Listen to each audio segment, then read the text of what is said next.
దేవుని నామానికి మహిమ కలుగును గాక. అందరికీ వందనాలండి. బాగున్నారా? నేను కూడా బాగున్నానండి. మనము 40 రోజులు ఉపవాస ప్రార్థనలో ఉన్నాము గనక ఈ యొక్క చివరి రోజులకు మనం వచ్చేస్తున్నామండి. ఈ చివరి రోజులు శిలువ ధ్యానాలు. శిలువలో యేసుక్రీస్తు ప్రభుల వారు మన కొరకు మాట్లాడిన 7 మాటలు. ఇవి ప్రతి ప్రపంచానికి అరుదైన మాటలు.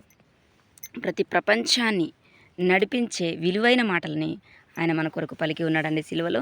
అందులో మొదటి మాట, వీరేమి చేస్తున్నారో వీరు ఎరుగరు గనుక వీరిని క్షమించు అని యేసుక్రీస్తు ప్రభుల వారు అంత శ్రమ అనుభవిస్తూ మన కొరకు పలికిన మొదటి మాట. ప్రజలందరూ కూడా ఆయనను సిలువ వేస్తూ ఉన్నప్పుడు ఆయన వారిని క్షమించాడు. ఆయన ముఖం మీద ఉమ్మి వేసినప్పుడు క్షమించాడు. బట్టలు లాగివేసి వస్త్రహీనుని చేసినప్పుడు అవమానాన్ని సహించాడు. తిరిగి ఆయన దూషించలేదు, తిరిగి వారిని కోపించలేదు కూడా, ముఖం కూడా మార్చుకోలేదండి. మనం చిన్న మాట అంటేనే ముఖం చిన్నబుచ్చుకుంటాం. యోబేలు వలె దేవుని చెంతగా ఉండక కయ్యూని వలె చిన్నబుచ్చుకుంటాం.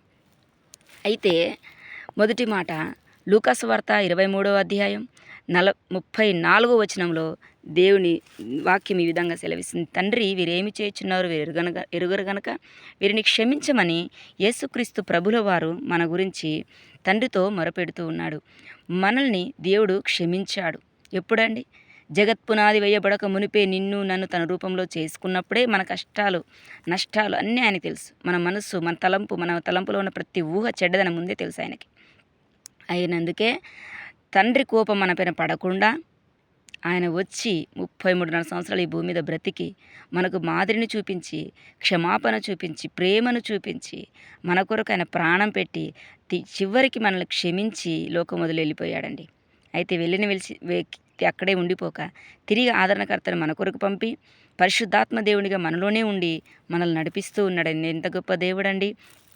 అయితే చాలామంది ఈ విషయాలు ధ్యానించక, గ్రహించక దేవుడు నాకేం చేశాడు, ఏం చేయాలండి? దేవుడు నీకోసం ప్రాణం ఇచ్చాడండి, నీ కొరకు రక్తం కార్చాడండి, నీ కొరకు ఈ లోకంలో పాప శరీరాన్ని ధరించుకొని వచ్చాడండి. ఇంకేం చేయాలి నీకోసం? దేవుడు నీకోసం సర్వస్వం ఇచ్చేసి ఉన్నాడు. నీవు క్షమిస్తూ ఉన్నావా? అనేకుల్ని, నీ తల్లిదండ్రులకు క్షమించావా? నీ బంధువుల్ని క్షమించావా? నీ భార్యని క్షమించావా? అట్లీస్ట్ తల్లిదండ్రులకు క్షమించావా? దేవుడు మనల్ని క్షమించాడే. దేవుడు మన అన్ని విషయాల్లో ఎక్స్క్యూజ్ చేశాడే. మనం ఎక్స్క్యూజ్ చేశామా? మనం వాళ్ళ దగ్గర నిర్భయంగా జీవించడానికి మనం వాళ్ళని క్షమించి స్వేచ్ఛనిచ్చామా? దేవుడు మనకు స్వేచ్ఛనిచ్చాడే, ఈ లోకంలో క్షమించాడే, ఎక్స్క్యూజ్ చేశాడే. కాబట్టే కదా మనం ఆయన దగ్గరికి ఏ సమయంలోనైనా వెళ్ళి ప్రార్థించగలుగుతున్నాం కదా. అయితే నీ బంధువుకి, నీ భార్యకు, నీ రక్త సంబంధికి, నీ బిడ్డకి, నీ తల్లికి నీ దగ్గర స్వేచ్ఛ ఉందా?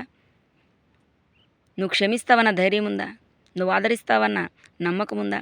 అలాంటి నమ్మకం మనం ఎందుకు కలిగించలేకపోతున్నాం? యేసుక్రీస్తు కలిగిన ఇటువంటి మనసు మీరు కలిగి ఉండమని దేవుని వాక్యం సెలవిస్తున్నది కదా. మరి ఎందుకు మనం ఆ మనసు కలిగి ఉండలేకపోతున్నాం? కారణం ఏంటి తెలుసా? మనము ఈ లోకంలో ఉండదానే అనుసరిస్తూ ఉన్నాం, అనగా సాతాను శక్తిని అనుసరిస్తూ ఉన్నాం, వాడిని స్వభావమునే అనుసరిస్తున్నాం. వాడు అబద్ధికుడండి, అది మన స్వభావం కాదు. వాడు అది మన స్వభావం అని మనల్ని నమ్మిస్తున్నాడు. వాడు అబద్ధికుడు, అబద్ధానికి జనకుడు.